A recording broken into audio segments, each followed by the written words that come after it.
wishes to request an extension of Article 50. The EU 27, including Ireland, are ready to consider that request and decide unanimously on it. The key factors here will be the reasons for any possible extension and the proposed duration of that extension. But as I've said before, Ireland has an open mind about this, if it's something the UK chooses and requests. The second wish expressed by the Commons last night by 317 votes in favour to 301 votes against was to replace the backstop with some type of alternative arrangements, yet to be understood. I should start by saying that the concept of alternative arrangements is not a new one. It is there in the text of both the Protocol on Ireland and Northern Ireland in the Withdrawal Agreement, and it's in the Political Declaration on the Future Relationship. The EU is committed to exploring and trying to agree alternative arrangements with the UK to replace the backstop in the future. Nobody disputes that. Everybody wants the backstop, should it ever be used, to be temporary and to be replaced by something permanent. However, there are currently no alternative arrangements which anybody has put forward which achieve what both sides are determined to achieve: to avoid a hard border, including any physical infrastructure or related checks or controls, and to protect the all-Ireland economy, North-South cooperation, and the Good Friday Agreement, which is the commitment we have from the British government in terms of outcome. Believe me, this has been explored endlessly in the negotiations over the last 2 years. We have seen no alternative arrangements that meet this essential threshold. And we need a backstop or insurance mechanism based on legal certainty and not just wishful thinking. And that is what perplexes people because of the result of the vote last night. We in Ireland are essentially being asked, as is the EU, to replace legal certainty, having negotiated that over 2 years around British red lines, and to replace it with a hope of something that has yet to be proven. And in fact, it's worse than that, because these hopes have already been tested in the negotiations and have come up short.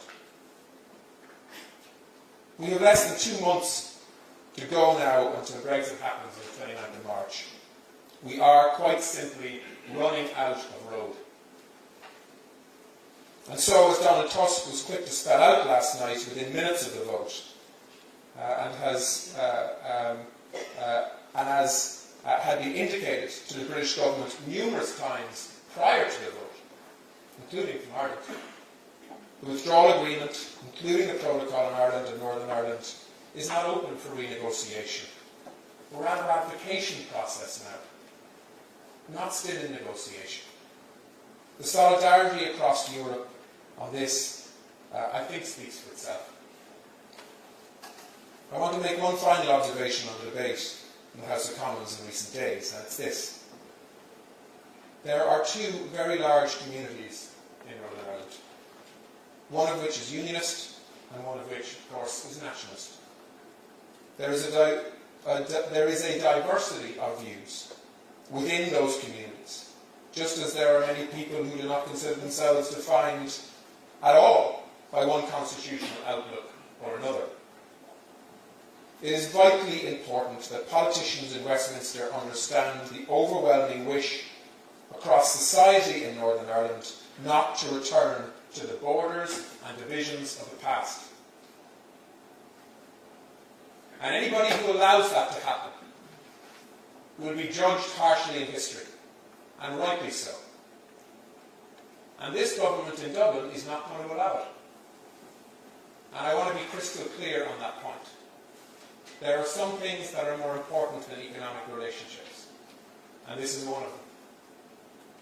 And that is why the resolve in Dublin and the disappointment in Dublin on the back of the vote last night, which essentially signals a turning point of a British Prime Minister to this issue, has had such an impact here. And, dare I say, has had an impact in Northern Ireland amongst many people who do not feel represented by the debates that have taken place in Westminster in recent days.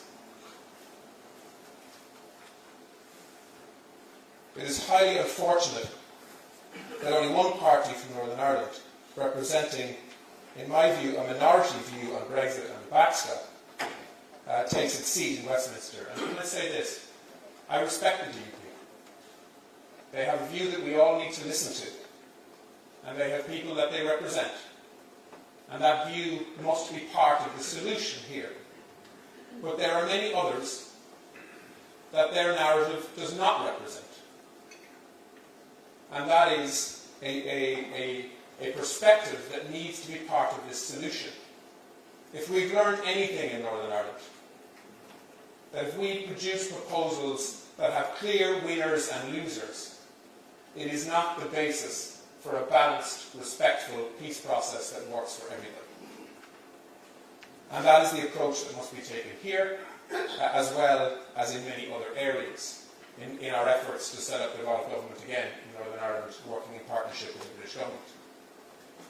And can I say, that is why the backstop and the peace process and the border issues that have emerged through this Brexit process have been so difficult to deal with and took so long to get a compromise agreed on that included all perspectives which the backstop addresses. And that cannot be replaced by a perspective of one side or the other, which is why I have been critical of calls for border polls on one side and a misrepresentation of the backstop on the other. And it makes it all the more critical that the UK listens to other political parties representing a majority in the Northern Ireland Assembly and to cross-community groups like the Northern Ireland Chamber of Commerce, the Confederation of British Industry and the Ulster Farmers Union over the coming weeks. What they are saying is that the backstop is infinitely preferable to a no-deal Brexit. We hope still that those arguments are heard, however loud other voices in London have become. In uncertain times, some elements remain certain. Ireland's journey as a committed member of the European Union will continue. And we want to do this while maintaining, as I said earlier, the closest possible relationship with our closest neighbour and our closest friend, the United Kingdom. The wider uncertainty does dictate, however, that the government must and will continue to intensify our preparations for a disorderly Brexit. And we have moved now from planning to implementation. We are committing hundreds of millions of euros to prepare for something that we hope will not happen, but we need to do anyway to be prudent. Brexit will have negative consequences in any scenario, but we are determined to be as ready as we can be. In this, we are again working in tandem with our EU partners and fellow member states, and also working with the UK in the appropriate areas as well. Understandably, everybody's attention is on the 29th of March because the clock keeps ticking. But the EU27, which has maintained such solidarity on Brexit, has also been planning for the future which lies ahead. A future that is fuelled by our shared values and ambitions as a union of 27 member states to grow and expand in the future. Ireland will be at the very heart of that future, and we will work to ensure that we stay there. That's why we have upped our game and engaged systematically and strategically at all levels, political, diplomatic and official, not just in Brussels but also in capitals across the EU. We are the only small member state with an embassy in every other member state, and this has been an invaluable asset in fostering support for our concerns in the Brexit negotiations, but also in many other areas too. We are building on this through Global Ireland, the government's initiative to double our global impact by 2025. We have already added senior officials to our embassy teams in Brussels, in Berlin, in Paris and London, This year we will strengthen further our diplomatic ranks in Madrid, in Rome, in Warsaw, and widen our footprint in Germany through the opening of a consulate in Frankfurt. We will have European Parliament elections in May, a new President of the Commission in June, and a new Commission in November. Heads of State and Government will discuss priorities for the next institutional cycle when they meet on the 9th of May in Romania. The discussion will help the Taoiseach and his peers set the Union's strategic agenda at the European Council in June. This will be Europe's strategic agenda for the next 5 years, until 2024. It will be based on contributions from all Member States, and we want to make sure that Ireland's contribution is fully understood and fully reflected in that final plan. At the end of 2017, I launched our Citizens' Dialogue on the Future of Europe together with the Taoiseach and with Helen McEntee, our Minister of State for European Affairs. Today I'd like to thank the IIEA for the role that it has played in that dialogue, producing its own series of thematic reflection papers and broadening its engagement through initiatives such as the Emerging Voices Group. I set out a vision for Europe, for the kind of Europe that we want, in a speech in UCD in November 2017.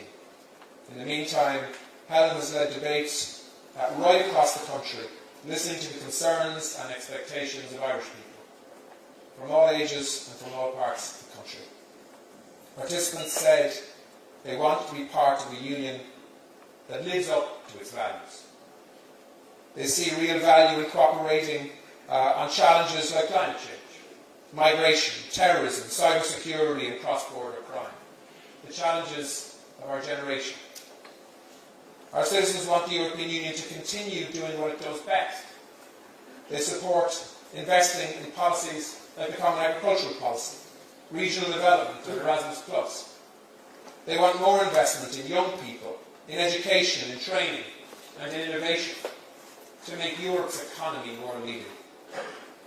They want to tackle social exclusion and to see stronger interventions at the European level to combat discrimination, to integrate migrants, and to improve access to services for everybody. Businesses and consumers want to see the completion of the single market, especially in services and the digital single market. It is also felt that the European Union has a moral imperative to do more for countries to our south and to our east, to promote education, empowerment and real partnership on the continent of Africa. These are our hopes for the Europe of the future. They are set out in some detail in the narrative report we published in October, and they will inform our contribution to the EU strategic agenda. But our strategic agenda is also about honouring existing commitments. How many times have we promised to complete the single market? We could add an extra €1 trillion a year to the GDP of the Union if we completed it, especially the single market in services and the digital market that I referred to earlier. What is holding us back? There is an urgency about completing banking union too. A banking union will help protect consumers from another financial crisis, which this country knows and understands to its cost. We have promised to deliver it, but it's still unfinished business. The progress we have achieved on migration since the crisis began in 2015 has often been on the basis of ad hoc arrangements. I get a call from someone in the Commission to ask whether Ireland can accommodate refugees that have been rescued in the Med. It happens every 3 weeks or so. Is this how Europe deals with this issue? Is this credible? We recommit constantly to a comprehensive approach on migration, but we still don't have it. This is quite frankly an embarrassment, one which leaves us open to ridicule from the populists who want to exploit the status quo for their own political ends. We've made a commitment, and I know it is a difficult commitment to get consensus on in terms of delivery and a sharing of the burden, but it's something that we need to do a lot more to honour. Too often, there is a tendency to take a narrow, transactional view on EU membership. But we have to remember what the real value of European membership actually is. The economic and political advantages are immense, as everyone here, I'm sure, agrees. But we must also remember that for citizens, it's their freedom to live, to work, to study, to travel, to access education, to be protected anywhere in the European Union. If we look only at our position in terms of our net contributions to and from EU budgets, I think we miss the point, quite frankly. But the budgets do matter. Not just because we are now net contributors, but because the allocations in the budget are a measure of the importance that we attach to each issue in terms of policy development. I think it might have been Catherine Day, who has said many wise things, but who once said that a budget is policy in numbers. The EU's long-term financial plan is the multi-annual financial framework, as you know. The MFF is negotiated once every 7 years. The plan for the next 7 years is currently being negotiated by ministers in the Council. The current objective is for the Council to conclude its discussions on the MFF in the autumn and then to agree it. And of course, the great mass of associated sectoral legislation with the European Parliament. I have vivid memories of my role during the Irish presidency in bringing the CAP and CFP negotiations to a conclusion in 2013, and I still have the scars to prove that. We want the MFF. We want the MFF that goes to the Parliament in the autumn to reflect the issues the Irish people have prioritised in the citizens' dialogue process that I referred to earlier. That is why we want to protect the common agricultural policy. Yes, it needs to be modernised, it needs to adapt, but we need to protect the funding behind it and cohesion funds. It's also why we favour more funding for research, for innovation, digitalisation, environmental protection and the mobility of young people, and for partnerships with third countries, in particular across the Middle East and Africa. If we want to shape a European Union that is fit for purpose and ready to meet our needs and concerns, then we do have to follow the money. And whenever we follow the money, we have to understand the process.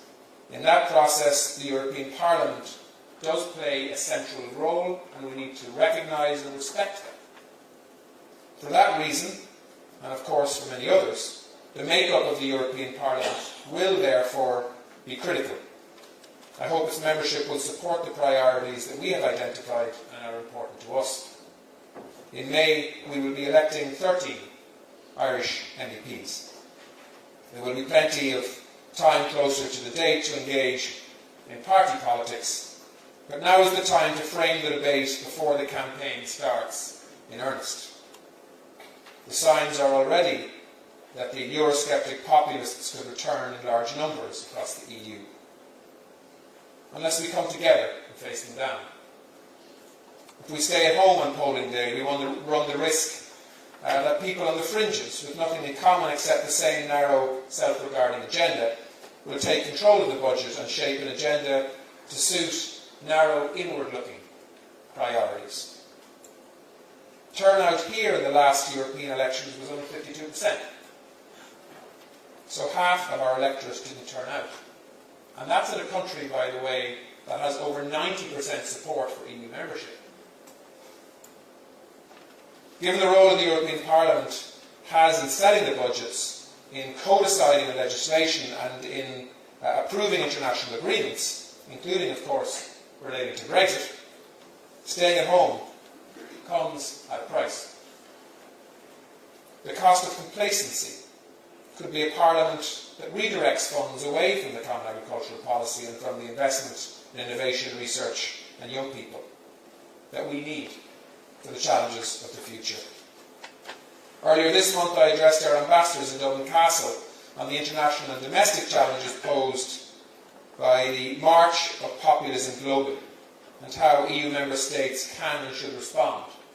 And I'm glad that my remarks were echoed by Heiko Maas, my colleague from Germany. My colleague Pascal Donoghue has also spoken here at the Institute more recently on a similar theme. I'm sure some of you were here for that. There are many answers to populism. None of them all of them, I should say, are imperfect. One answer in May has to be to vote in large numbers for 13 Irish MEPs who are committed to the agenda set by the Irish people in the Citizens' Dialogue and committed to voting through a budget that gives the Union the resource it needs to implement that responsible agenda. The elections in May will be an opportunity to expose populist claims that only they represent the real people. How many times do we hear that in parliaments around Europe? And renew our faith in the checks and balances provided by institutions, such as the Parliament, the Council and the Commission, as opposed to electing people who want to pull them down, quite frankly. It is easy to be seduced by simple slogans, like taking back control and draining the swamp. In his book, The Populist Temptation, the economic historian Barry Eichengreen points out that political institutions are a key ingredient of political stability and hence the capacity of society to pursue policies that can deliver growth and an equitable distribution of the fruits of it.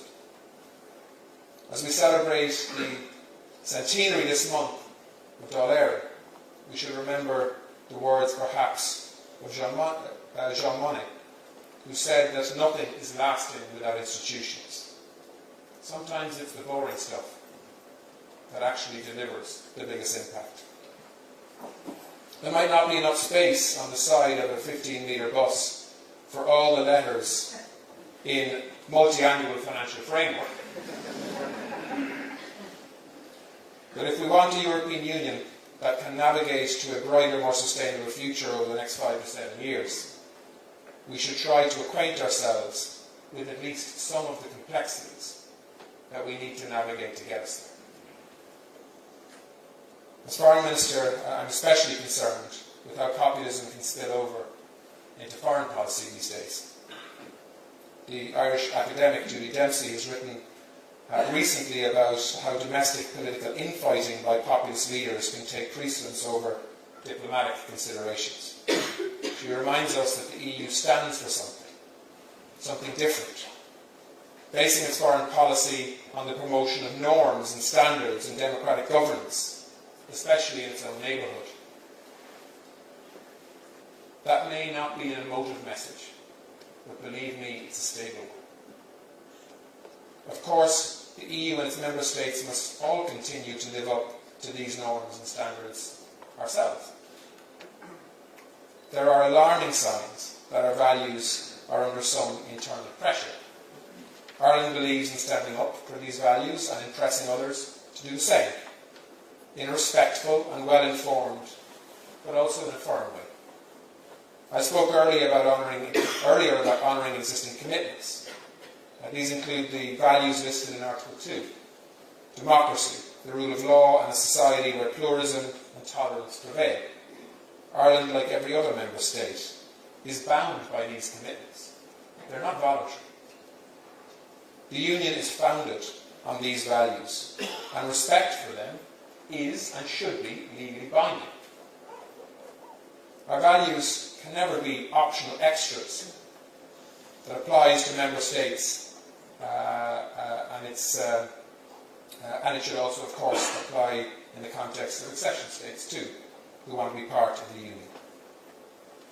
I am an advocate for EU enlargement, and I was very pleased to see that enlargement was popular among participants in our Citizens' Dialogue process. The new Romanian presidency of the European Union is the third presidency in a row, after the Bulgarian and Austrian presidencies, to put the Western Balkans high on the Union's agenda. Helen will visit Tirana and Skopje next week, together with her Finnish counterpart. And this is an especially encouraging signal, since Finland will take over the presidency in July. But we need to go beyond talking about enlargement at this stage. I hope, for example, that we can open accession negotiations with Albania and the Republic of North Macedonia in June, following the historic ratification of the Precipice Agreement in recent weeks. This year also marks the 10th anniversary of the Eastern Partnership, through which the EU governs its relationship with the post-Soviet states of Armenia, Azerbaijan, Belarus, Georgia, Moldova and Ukraine. This is a milestone, and the progress made by our partners in this unpredictable environment should be acknowledged. In this unpredictable environment too, Europe and the European Union is increasingly seen as a last major defender of multiculturalism and values-driven external policy.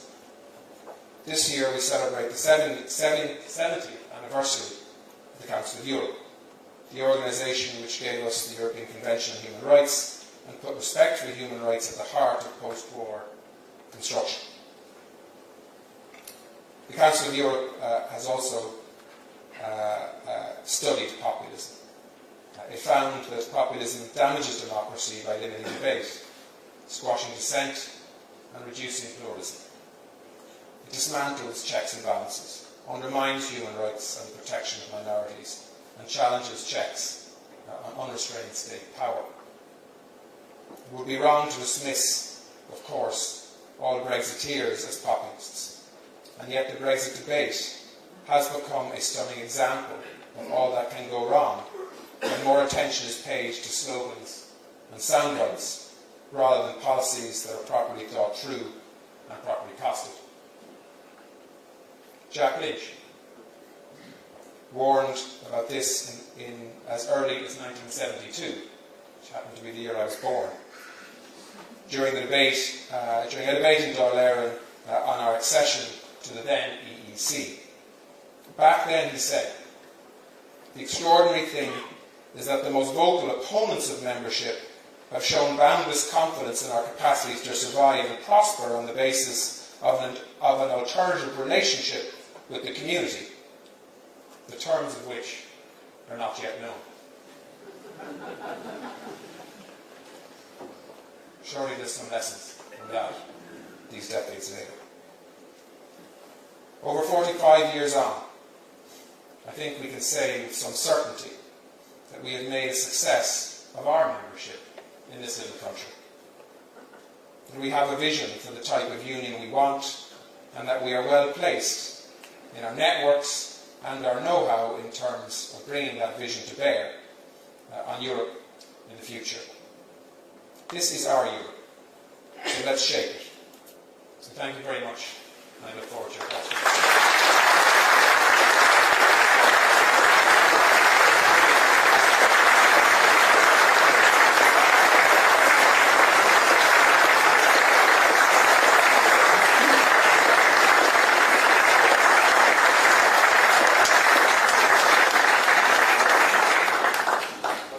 Thank you very much for a very rich and wide-ranging speech. I think we can certainly say that our future in Europe is in good hands when we're in your hands. And I wouldn't like to let an occasion like this go by without complimenting you and our diplomatic service for the fantastic work that has been done and will be done in the coming weeks and months to make sure that we get the best possible outcome from the difficult few weeks that lie ahead. We're going to now take questions to the Taoiseach. We're going to group them in threes. I'm going to ask people to be very, very short. Please do not make a speech. We've had a speech, now it's your opportunity.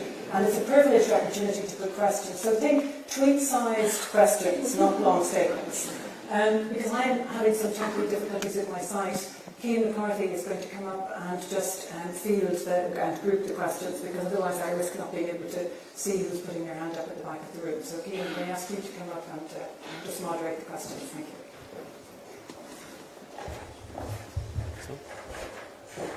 One at the back there.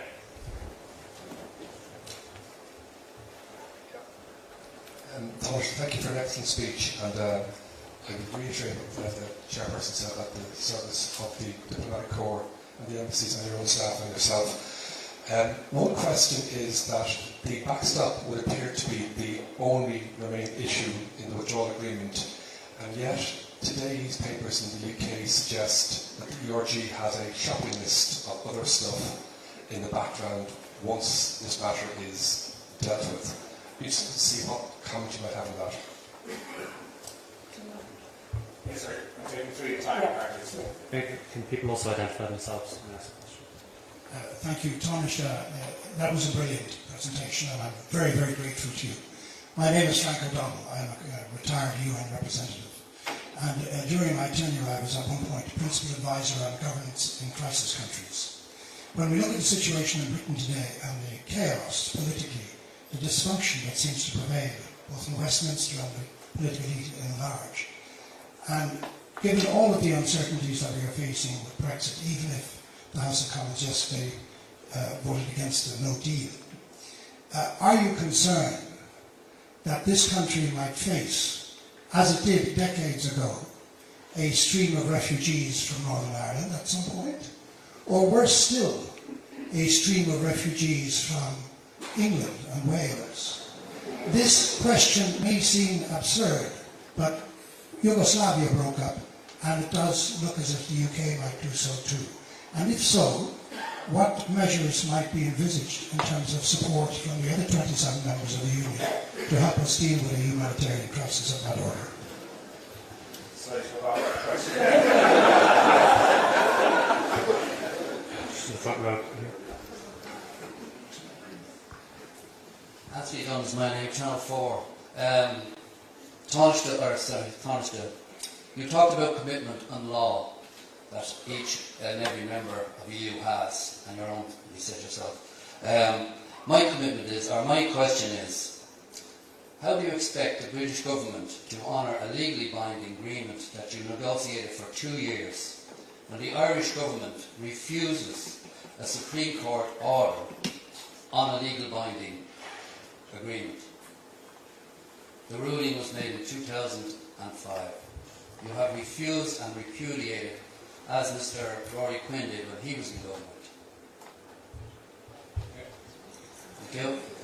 Can I take those 3? Yes, please. So, first of all, I mean, can I reiterate the thanks to the diplomatic service in Ireland?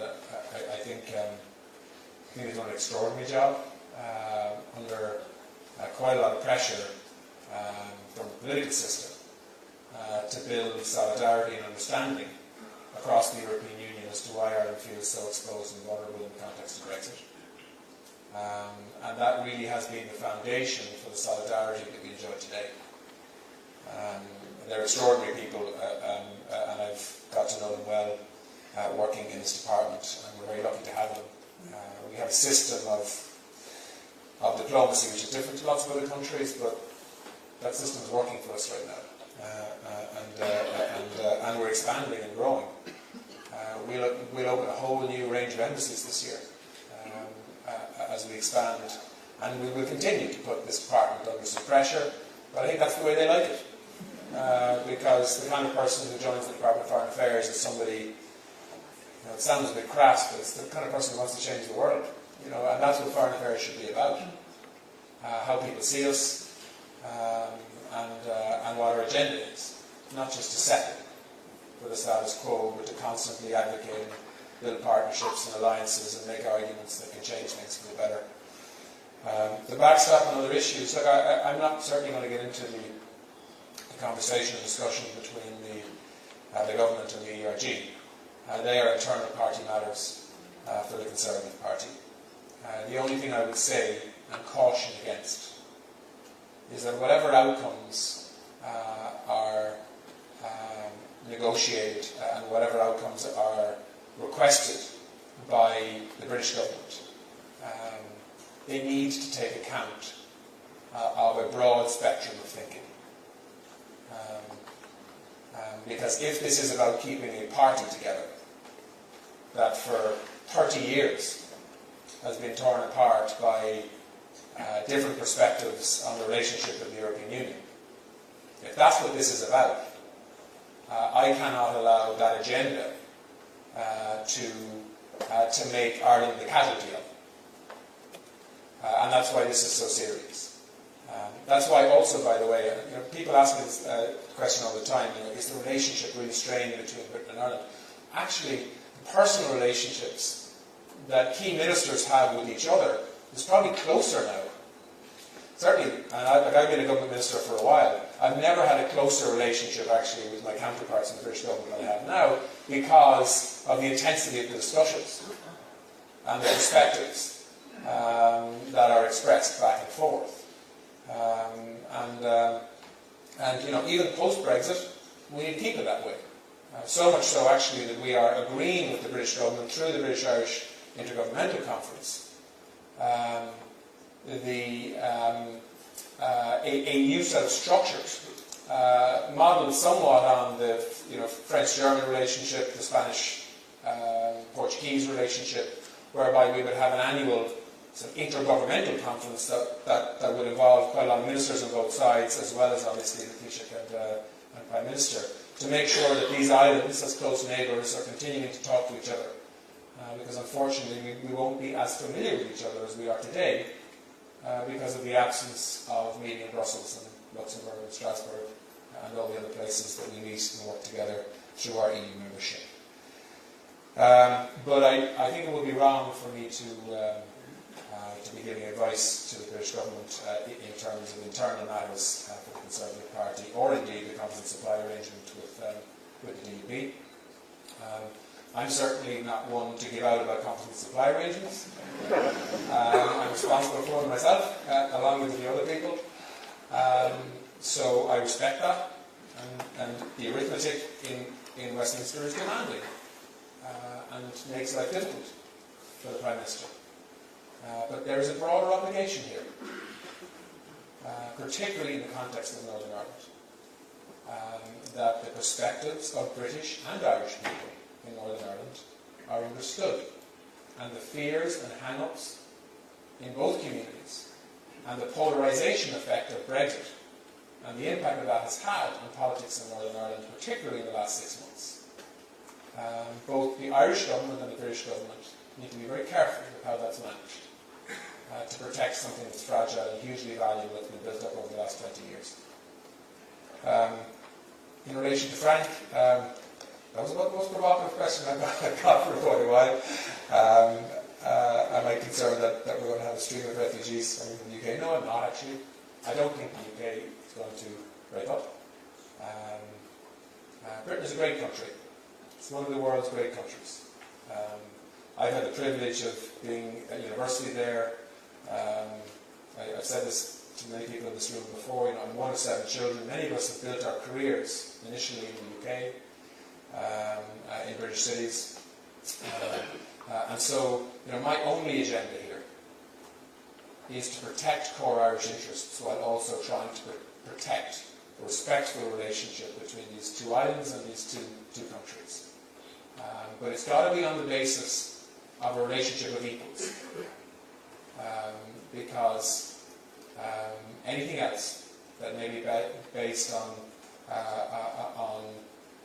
threats of consequences and so on cannot be the basis for an outcome here that can protect those relationships in the future. Anthony, I'm sorry, I'm just not familiar with the Supreme Court order that you're talking about. Maybe I can have a chat with you afterwards and I can try and get you an answer. I'll accept that, Minister, if you will talk to me, because I have written to you, and I have to say, Minister, that you're the only minister that has ever written back to me of your party. I have written to more or less every one minister.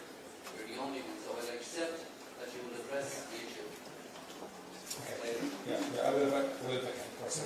Sorry, Minister, if you can. You said you will. So he said he No, sorry, I said I'd talk to you afterwards. Sorry, that's But whether I'm capable of addressing the issue, Oh, yes. I will if I can. Okay. other questions? So question maybe? We just wait for a microphone, please.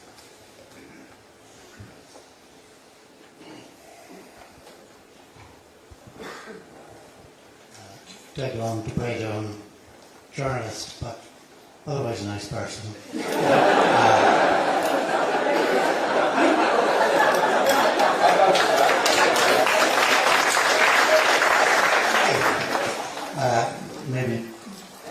stand-up comedian as well.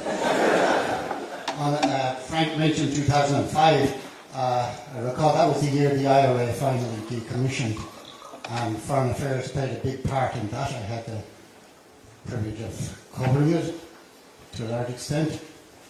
If you could bring the IRA Army Council around to peaceful methods and to destroying its arms under supervision, can you work out something with the British government and Brussels to deal with the backstop?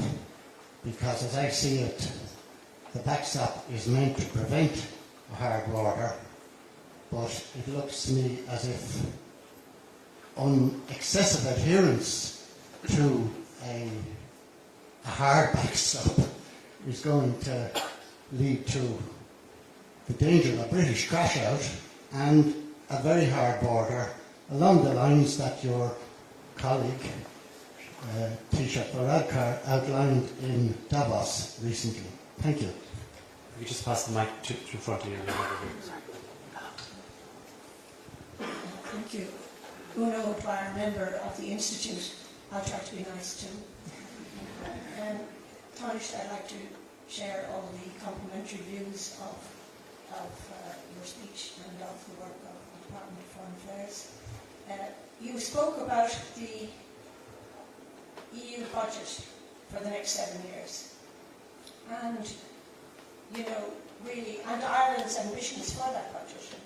It's a pretty small budget, as President Juncker outlined last year in his State of the Union speech. And it's going to get smaller with the departure of the UK. I wonder, have you any views on the possibility of increasing that budget from own resources of some kind? And in that context, I wonder why Ireland has so far carefully resisted any efforts to increase that budget through, for example, a financial transaction tax. Would you think that this should not be now revisited or some other form considered? Thank you.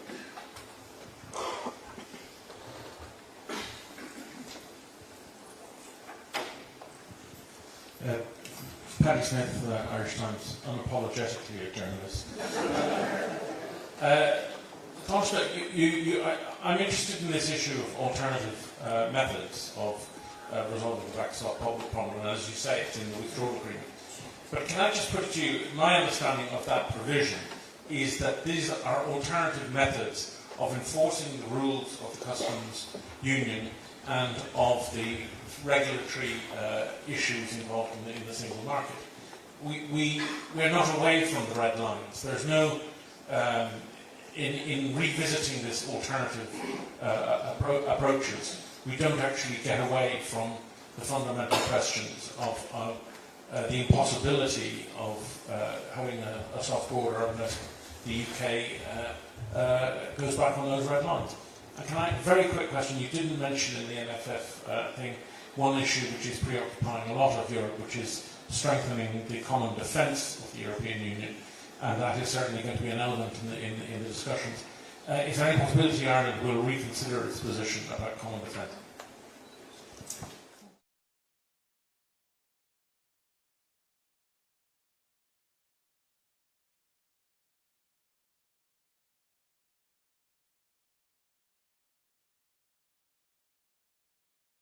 Thank you.